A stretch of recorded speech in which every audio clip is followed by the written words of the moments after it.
Have you ever felt afraid that you're just not going to make it in this life, experiencing and realizing your potential? Have you felt afraid and panicked that dominant parts of you that have developed over time are having a detrimental effect and control over you and your ability to realize more of your potential before you die? If you have, then watch this video and gain insight into why you and so many of us experience these fears and what you can do to change your karmic path in this life.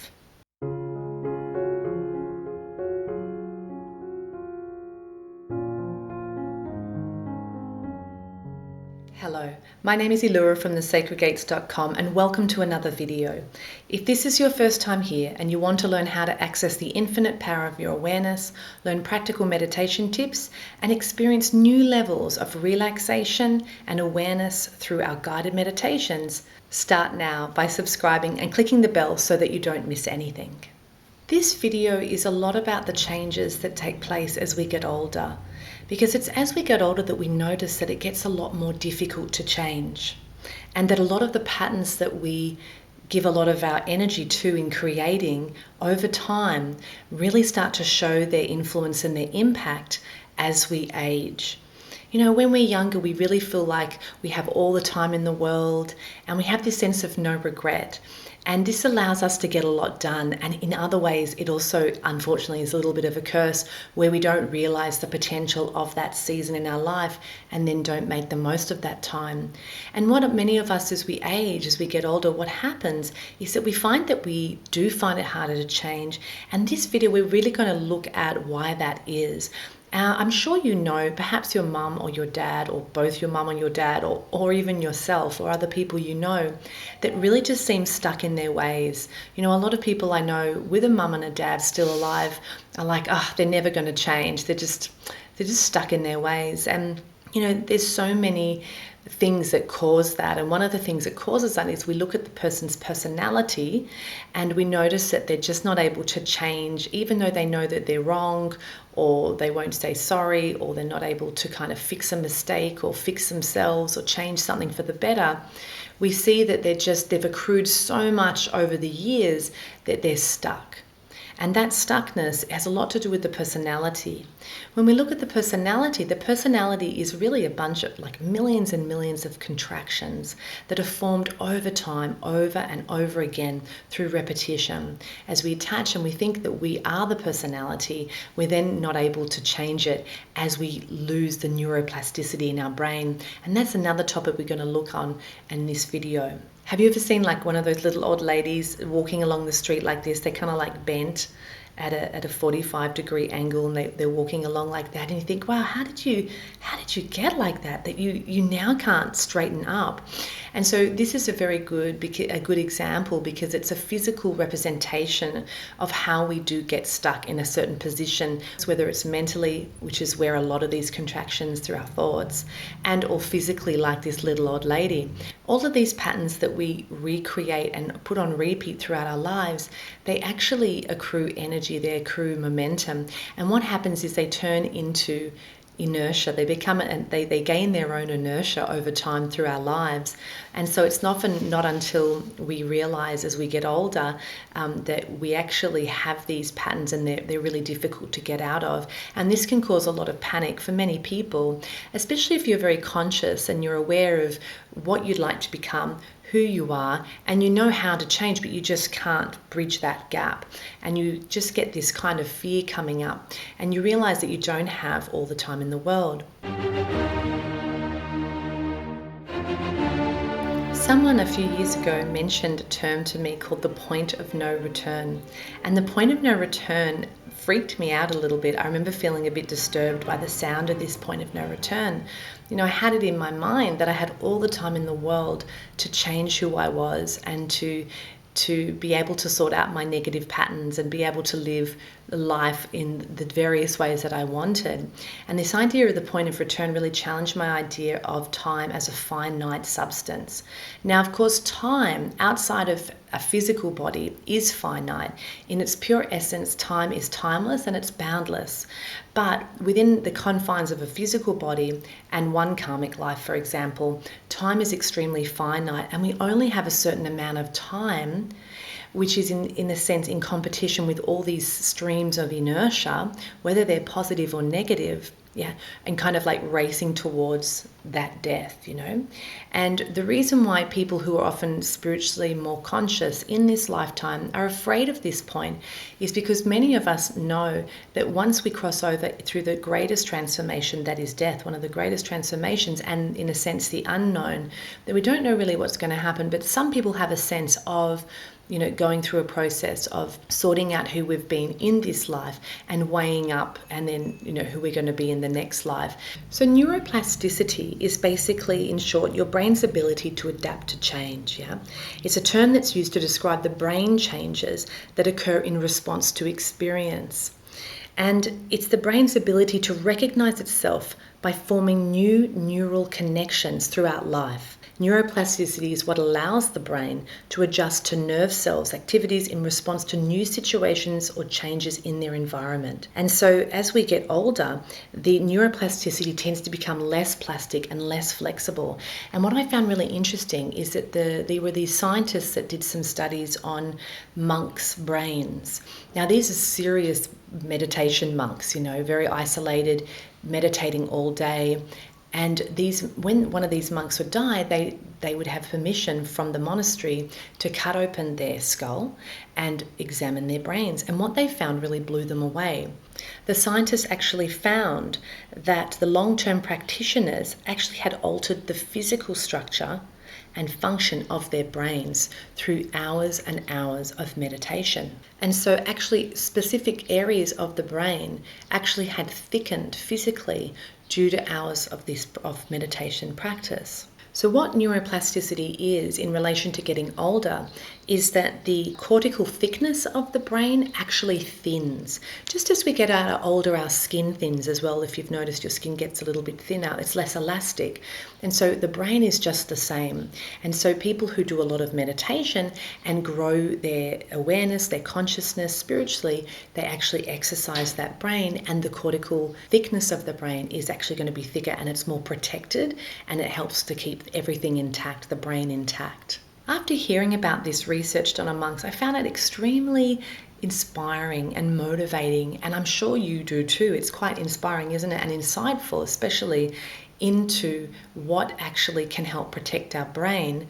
And that would affect us not just in aging, but in how we age mentally, emotionally, and then of course karmically. So how does all of this apply to us as spiritual practitioners? So if you've been feeling a feeling of panic or fear, or just an awareness that you don't have all the time in the world, and you kind of feel like these inertial streams that you've put a lot of energy into that aren't so great for your path and for your development, and are in fact making it harder to change as you age, how does all this apply to you as a spiritual practitioner? What I have experienced and observed that drives us collectively and individually to the point of no return, meaning you can no longer change even if you want to, that you're set in your ways, that uncontrolled emotion has a lot to do with that. Collectively on the planet, one of the greatest problems in the world, I believe, is uncontrolled emotion. Not emotion in and of itself, but emotion that is uncontrolled, so reactive emotion. I've noticed that uncontrolled emotion really only speaks fear, and fear speaks lies. And we cannot listen to fear and lies and move forward in a positive way.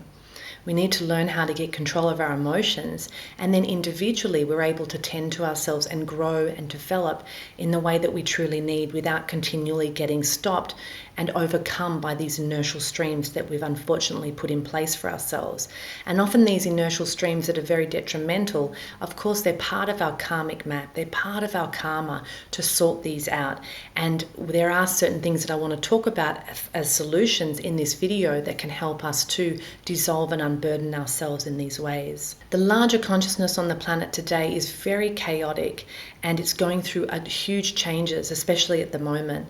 But there are some very strong qualities on the planet which are really getting in the way of people being able to ascend to the next level. These qualities are things like laziness, indifference, and apathy. You know, a lot of us just can't be bothered, don't have the will. We can't even muster the energy to change. Many of us are stuck at that level of consciousness, and our will is too low to actually get up and change. That's why you see on YouTube thousands and thousands of videos on motivation. You know, they got like these different guys like The Rock, Jordan Peterson, Jocko Willink, and I'm sure many, many others with, you know, hardcore music and all that kind of thing to help people to get their will. Even Jordan Peterson, one of his things to help, you know, young people or anybody that's feeling stuck is to make their bed. That's the level of where people are at. Collectively is actually to make your bed. That's where we're at. And so although, you know, there is positive change happening in the world, there is a very big, intense energy which is keeping a lot of people down, which is laziness, apathy, indifference. And a lot of that, I believe, is promoted through the media, through computer games and technology and other things like that, through food and all sorts of things to distract us from our conscious awareness and to build our connection with our awareness. And so this point of no return is a real thing for all of us. And one thing individually that we can do as spiritual practitioners is to not break our word to ourselves. Often what you'll find in your practice, if you are finding it hard to continue on with your practice, is that you will experience something of quality, of value, like a treasure that comes to you. Something like special, something not to ignore, and you know not to ignore it. But rather than follow up on it and practice and explore it, you destroy it by not practicing it, by not continuing exploring it, by doing it too later on, or by not doing it in a way that's going to help you connect with it again properly. And so what that does is it means that every time you break that word with yourself, you break your will, you break your worth, and you're then not able to experience that gift in the same way again. There's certain energies that come up at certain times for us, and if we don't take those positive offerings, if we don't take our own inertia mixed with our spiritual life feeding back into us, we miss that opportunity, and the next opportunity that comes around is a little bit less every single time. We may not notice it, but over a lifetime, we can look back and see how many times we broke our word to ourselves, how many times we let these treasures go. And so when we try to connect to it, just say in a week's time, it just doesn't feel the same. There's not the same resonating frequency because we actually didn't take that opportunity.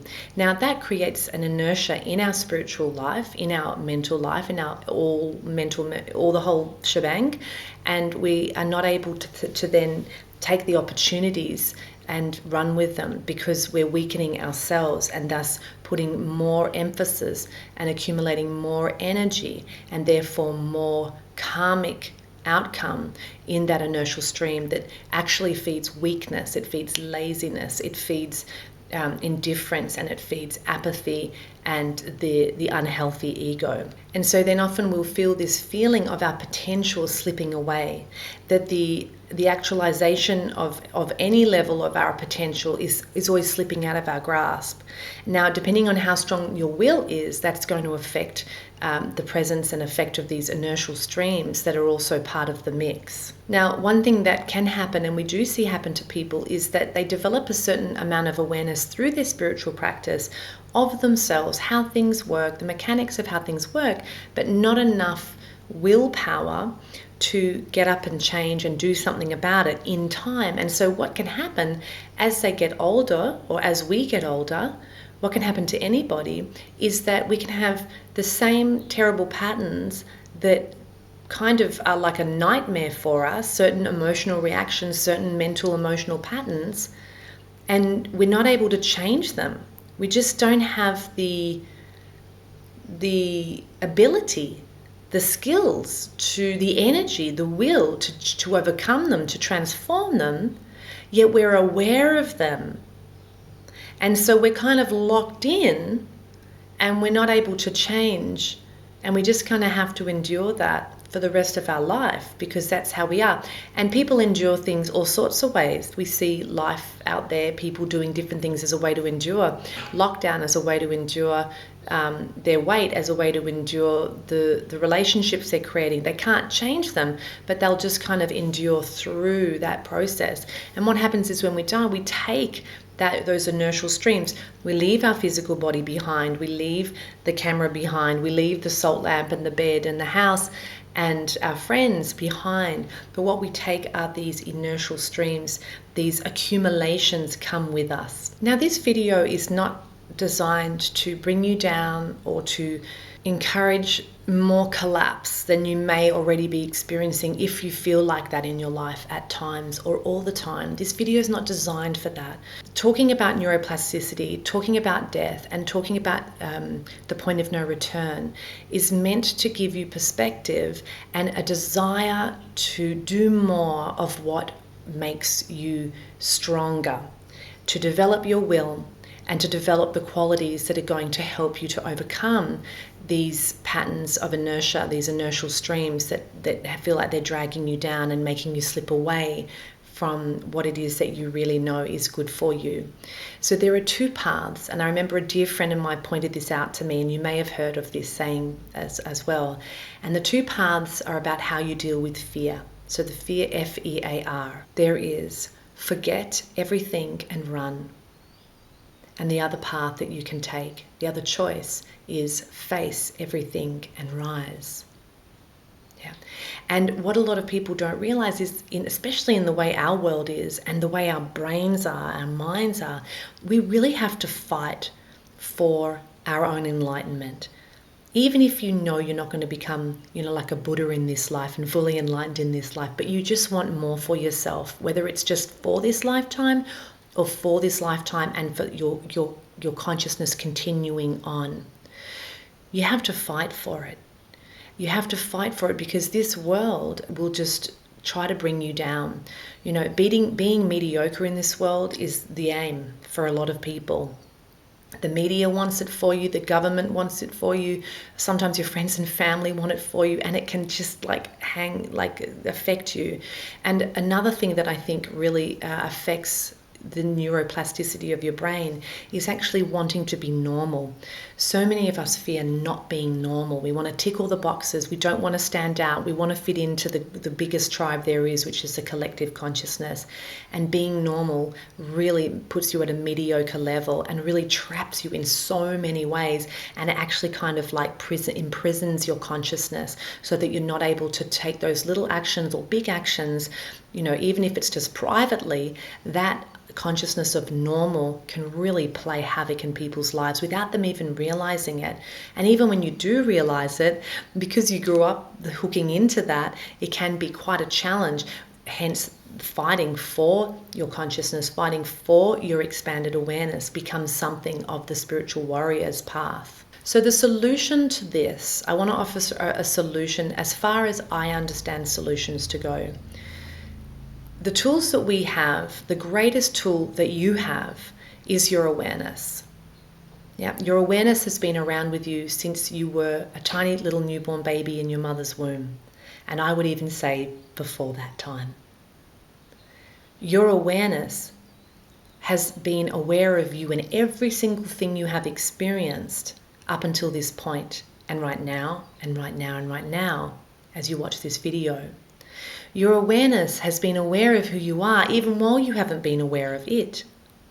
But once you become aware of your awareness itself, you can start to experience the qualities of your awareness. Your awareness, almost like a camera lens, can close in and out. So your consciousness can become very small, but it can also become very expanded. And when it becomes very expanded, your actual perception changes. And when how you perceive changes, you become more clear. As you approach the point of no return, as we all are in many ways on our karmic path, or as we approach our potential, equally our potential and realizing our potential, depending on which path you're taking, face everything and rise, or forget everything and run. So depending on how you view it, we can lose a lot of clarity on our path if we tune into normal, if we tune into fear and we forget who we are, there are many things that we can do that makes us unable to perceive and see clearly anymore. And when we're not able to see clear, everything becomes very, very muddy. That's why you want to practice expanding your awareness, and really not just expanding your awareness, but becoming very aware of the qualities that your awareness is. That's what we do at the Sacred Gates. We help people get connected to their awareness, because when you're connected to your awareness, your perception changes and your whole life can change because of it. You're then able to have more choice. You're then able to help create change because you're able to see through illusions. So if you think about it, illusions are like the curtains on a window, and your awareness is the window itself. So no matter how many curtains you place on top of that window, there is always a window underneath. So a lot of us, as we get older, we are more invested in seeing through these illusions because the shiny lights of when we were younger are just not really that shiny anymore. And we want to look at the shiny gifts on the inside that are there regardless of all the conditions we place. So naturally we want to connect to unconditional love, unconditional joy, unconditional peace, unconditional kindness, unconditional self-acceptance and love, because we realize that all the conditions we place on all these things outside of ourselves just aren't doing it for us anymore. We may have ticked heaps of the boxes and realize that none of this really matters, and so we start to want to unveil. The only way we can unveil is through releasing. It doesn't work if we keep putting programs on top of old programs, pre-existing programs. Like a computer, it just isn't sustainable. And so we want to release, we want to unburden, we want to let go, we want to learn how to let go, because it's only through letting go of constrictions, such as the many, many millions of constrictions of your personality, that we're able to experience our pure awareness. And it's through our pure awareness that we can experience things like pure kindness, pure joy, pure peace. And that completely changes our perspective, and we're able to see through the illusions of the personality, so that we don't have to be so lazy, we don't have to be so apathetic, we don't have to be so indifferent, we don't have to be so whatever we've told ourselves that we are, or whatever society has tried to conform us into being and constrict us into being. We don't have to become or be anymore who we thought our family wanted us to be, or who our friends would still like us to be. We're able to be more free, and within that freedom you have more choice. And then when you look at the point of no return, that also becomes a different point.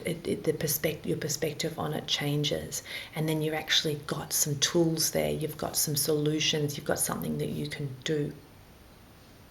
And so one other thing that I believe also is extremely healing, that unfortunately has been overlooked in our world, is the importance of values. Your values, such as honesty, respect, strength, courage and kindness, these kinds of values, they replenish you, they strengthen you, and they protect you. And so with an expanded, soft, spacious, light, releasing awareness, and a practice and a path that helps you to release burdens and strengthen your values, you're able to realize more of your potential just through these practices alone. And then you're able to develop yourself more true to what you would like and release more burden. And naturally through releasing burden, which is why I believe these monks in fact had these thickness in their brain, it comes through releasing that which makes it thin and brittle, which is all of these mental constrictions which turn into emotional constrictions. So learning how to work with your awareness, and I'm going to be offering more videos on that through the Sacred Gates. I can't share everything with you that we train in, because you have to start at the beginning. It would just not serve you for me to share advanced videos on practices. So we start with body relaxation, and that is extremely important. Physical relaxation, softening. So that is how you're able to soften your way through the inertial streams that are detrimental for your development in this life, If you like this video, please consider subscribing and help spread the benefits of the information shared here by sharing this video. And until next time, keep exploring your awareness, keep exploring the nature of softness, and see you in the next video. Bye-bye.